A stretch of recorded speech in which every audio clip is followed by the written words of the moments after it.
ಎಲ್ಲರಿಗೂ ನಮಸ್ಕಾರ. Equity guys stock market academy pre market video ನಾವು ಫ್ರೈಡೇ ಕನ್ನಡದಲ್ಲಿ ಮಾಡಿದ್ದಕ್ಕೆ ತುಂಬ ಒಳ್ಳೆ ರೆಸ್ಪಾಂಡ್ ಬಂತು. ಹಾಗಾಗಿ ನಾವು ಇವತ್ತಿಂದ ಕನ್ನಡದಲ್ಲೇ ಒಂದು ಪ್ರೀ ಮಾರ್ಕೆಟ್ ವಿಡಿಯೋನ ಸ್ಟಾರ್ಟ್ ಮಾಡಬೇಕು ಅಂತ ಅಂದ್ಬಿಟ್ಟು ಮಾಡ್ತಾ ಇದ್ದೀವಿ. ಮೊದಲನೇದಾಗಿ ನಿನ್ನೆ ಮಾರ್ಕೆಟಲ್ಲಿ ಏನಾಯಿತು ಅಂತ ನೋಡೋದಾದರೆ ನಿಫ್ಟಿ 56 ಪಾಯಿಂಟ್ ಮೇಲ್ಗಡೆ ಕ್ಲೋಸ್ ಆಗಿದೆ. ನಿಫ್ಟಿ ಬ್ಯಾಂಕ್ 240 ಪಾಯಿಂಟ್ ಮೇಲ್ಗಡೆ ಕ್ಲೋಸ್ ಆಗಿದೆ. ಸೆನ್ಸೆಕ್ಸ್ ಕೂಡ 194 ಪಾಯಿಂಟ್ ಮೇಲ್ಗಡೆ ಕ್ಲೋಸ್ ಆಗಿದೆ. ಇನ್ನು ಇಂಡಿಯಾ ವಿಕ್ಸ್ ಅನ್ನೋದು ನೋಡೋದಾದರೆ ವಾಲೆಟಾಲಿಟಿ ಫ್ರೈಡೇ ಮಾರ್ಕೆಟ್ ತುಂಬ ಸ್ಲೋ ಆಗಿತ್ತು. ಒನ್ ಸೈಡೆಡ್ ಆಗಿ ಮಾರ್ಕೆಟ್ ಮೂವ್ ಆಗ್ತಾ ಇತ್ತು. ಇಂಡಿಯಾ ವಾಲೆಟಾಲಿಟಿ ಈಸ್ ನ್ಯೂಟ್ರಲ್ ಇವತ್ತು ಕೂಡ. ಇನ್ನು ಕಮಾಡಿಟಿ ಮಾರ್ಕೆಟು ಕೂಡ ನ್ಯೂಟ್ರಲ್ ಆಗೇ ಇದೆ.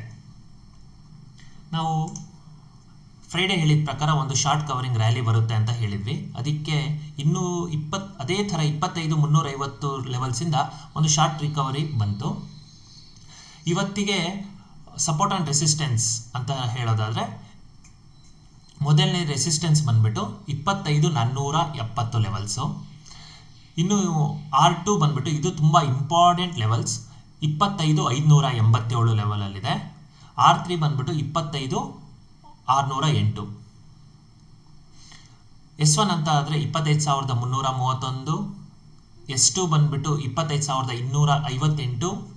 S3 ಬಂದ್ಬಿಟ್ಟು 25,126. ಇದು ನಮ್ಮ R1 S1. ಇದು ತುಂಬ ಇಂಪಾರ್ಟೆಂಟ್ ಆಗಿದೆ. ಡೇ ಟೈಮ್ ಫ್ರೇಮಲ್ಲಿ ಸೋಮವಾರದಿಂದ ಗುರುವಾರದವರೆಗೂ ಒಂದು ರೆಡ್ ಕ್ಯಾಂಡಲ್ಸ್ನ ಫಾರ್ಮ್ ಮಾಡ್ತಾ ಇತ್ತು. ಫ್ರೈಡೇ ನಾವು ಒಂದು ಹ್ಯಾಮರ್ನ ನೋಡಿದ್ವಿ. ಸೊ ಅದು ಗ್ರೀನ್ ಕ್ಯಾಂಡಲ್.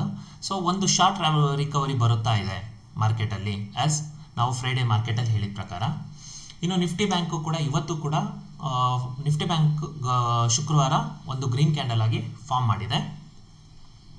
ಇನ್ನು ಸೆಕ್ಟೋರಲ್ ಇಂಡಿಸಸ್ಗೆ ಅಂತ ಬಂದ್ವಿ ಅಂತ ಹೇಳಿದ್ರೆ sectoral indices are almost neutral data.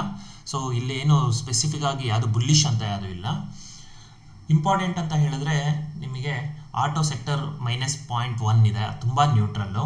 ಓಕೆನಾ. ಮೆಟಲ್ಲು ಕೂಡ -0.45 ಅಂತ ಇದೆ.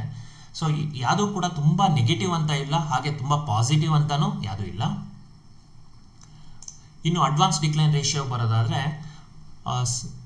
1576 ಅಡ್ವಾನ್ಸ್ಲಿದ್ದರೆ 1345 ಈಸ್ ಇನ್ ಡಿಕ್ಲೈನ್ ಅಂತ ಹೇಳಿದ್ರೆ ಅಡ್ವಾನ್ಸ್ ಅಂತ ಹೇಳಿದ್ರೆ ತುಂಬ ಪ್ರೋಗ್ರೆಸಿವ್ ಆಗಿ ಕೆಲಸ ಮಾಡಿದೆ ಫ್ರೈಡೇ ಕಂಪನೀಸ್ ಅಂತ ಅಂದ್ಬಿಟ್ಟು. ಇನ್ನು ನಾವು ಮೇನ್ ಇಂಪಾರ್ಟೆಂಟ್ FIDI ಆ್ಯಕ್ಟಿವಿಟಿಗೆ ಬಂದ್ವಿ ಅಂತ ಹೇಳಿದ್ರೆ ಕ್ಯಾಶ್ ಮಾರ್ಕೆಟಲ್ಲಿ ಫಸ್ಟು FIS 760 ಕೋಟಿನ ಸೆಲ್ ಮಾಡಿದ್ದಾರೆ. That is very important. DIS ಕೂಡ ಇಲ್ಲಿ ಸೆಲ್ ಮಾಡಿದ್ದಾರೆ 1028 ಕ್ರೋರ್ಸ್ನ. ಅಂದರೆ ಇಬ್ಬರು ಸೆಲ್ ಮಾಡ್ತಾ ಇದ್ದಾರೆ ಮಾರ್ಕೆಟಿಂದ. ಅಂದರೆ they are booking their profit book ಮಾಡ್ತಾ ಇದ್ದಾರೆ. ಇನ್ನು ಫ್ಯೂಚರ್ ಆ್ಯಂಡ್ ಆಪ್ಷನ್ಸಿಗೆ ಬಂದ್ವಿ ಅಂತ ಹೇಳಿದ್ರೆ ಫಸ್ಟ್ ಇಂಡೆಕ್ಸ್ನ ನೋಡಿದ್ವಿ. 747 ಕೋಟಿನ FIS ಸೆಲ್ ಮಾಡಿದ್ದಾರೆ. ಸ್ಟಾಕ್ಸಲ್ಲಿ 421 ಕೋಟಿನ ಸೆಲ್ ಮಾಡಿದ್ದಾರೆ. ಸೊ ನಾವು ಹೇಳ್ಬೋದು ಇದು ನ್ಯೂಟ್ರಲ್ ಡೇಟಾ ಅಂತ ಅಂದ್ಬಿಟ್ಟು. ಇದು ಪ್ರಾಫಿಟ್ ಬುಕ್ಕಿಂಗ್ ಮಾಡ್ತಾ ಇರೋದು. ಇನ್ನು ಇಂಪಾರ್ಟೆಂಟ್ ಅಂತ ಹೇಳಿದ್ರೆ ಆಪ್ಷನ್ ಚೈನ್ ಪ್ರಕಾರ ನೋಡೋದಾದ್ರೆ it's A bullish consolidation. In the money call options buying ಇದೆ. ಇನ್ನು 3 ಪಾರ್ಟ್ಸು ಕೂಡ ಸೆಲ್ಲಿಂಗ್ ಇದೆ. That means it's A bullish consolidation. ಇದಕ್ಕೆ ಇಂಪಾರ್ಟೆಂಟ್ ಸಪೋರ್ಟ್ ಅಂತ ಹೇಳಿದ್ರೆ ನಾವು ಗ್ಲೋಬಲ್ ಮಾರ್ಕೆಟು. ನಿನ್ನೆ ಭಾರತದ ಮಾರ್ಕೆಟ್ ಕ್ಲೋಸ್ ಆಗಿತ್ತು. US ಮಾರ್ಕೆಟ್ಸ್ನೆಲ್ಲ ನಾವು ನೋಡೋದಾಯಿತು ಅಂತ ಹೇಳಿದ್ರೆ US ಮಾರ್ಕೆಟು ಕೂಡ ನೆಗೆಟಿವ್, ನ್ಯೂಟ್ರಲ್ ಡೇಟಾ ಅಂತ ಹೇಳ್ಬೋದು. ಏನು -1% ಕೆಳಗಿತ್ತು ಅಂತ ಹೇಳಿದ್ರೆ ನಾವು ನೆಗೆಟಿವ್ ಅಂತ ಹೇಳ್ತೀವಿ.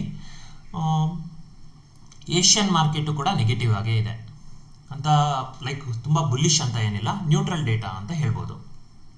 ಓವರಾಲ್ ಇವತ್ತಿನ ಮಾರ್ಕೆಟ್ ಏನಾಗ್ಬೋದು ಹಾಗಾದರೆ ಅಂತ ಹೇಳಿದ್ರೆ ಮಾರ್ಕೆಟ್ ಇವತ್ತು ಫ್ಲಾಟ್ ಓಪನ್ ಆಗುತ್ತೆ.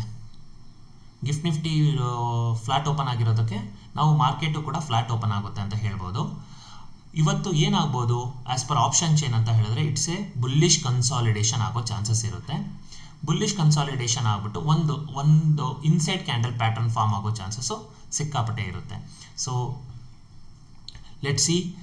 ನಾವು 9:15 ಮುಂಚೆ ಅಷ್ಟೇ ನಮ್ಮ ಡೇಟಾನ ನೋಡ್ತೀವಿ. 9:15 ಆಗಿದಾದ್ಮೇಲೆ ನಾವು ನಮ್ಮ ಸೆಟಪ್ಸ್ನ ಟ್ರೇಡ್ ಮಾಡ್ತೀವಿ. ಸೊ ನಾವು ಯಾವುದು ಫೋಮೋ ಟ್ರೇಡ್ಸ್ನ ಯಾವುದು ಮಾಡಲ್ಲ. So this all for the day. All the best to everyone. Thank you.